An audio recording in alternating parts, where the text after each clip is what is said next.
سلامونه او ښې چارې. په دې ویډیو کې د پاکستان پر ماته غږیږو. دغه شان د افغانستان او نیوزیلند د لوبې په اړه هم معلومات خپروو.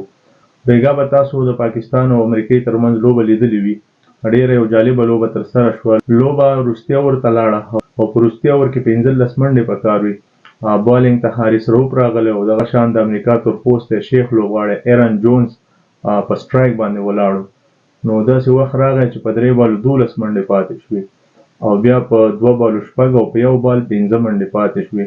په اخري بال څلوریزه راغله، لوبه ډرا شوه. سوپر اوور ته لاړو او په سوپر اوور کې امریکا وکولی شو چې پاکستان ته شکست ورکړي.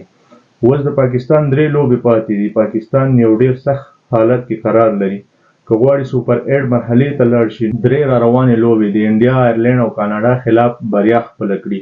که چېرته پاکستان د 3 را روانو لوبو څخه 2 وګټي او امریکا را روانې لوبې وبایلي، بیا به هم د پاکستان چانس پیدا کیږي، خو ناشونې ده. نو ډېر اټکل داسې دی چې ممکن پاکستان سوپر 8 مرحلې ته کوالیفای نشي. ډېری شنونکي داسې وایي چې د پاکستان په کرکټ بورډ کې داخلي اختلافات دي. په لومړي سر کې شهنشاه افریدي د شل اوریزو لوبو کپتان ټاکلی او بیا وروسته یې شهنشاه لرې که بابر اعظم یې راوړ. دغه شان د کرکټ بورډ چارواکي هم بدل را بدل شو. وګورو پاکستان د شل اوریزو لوبو سیریز افغانستان ته هم بیه کړی او په دې وروستیو کې آیرلینډ پرې هم لوبه ګټلې وه.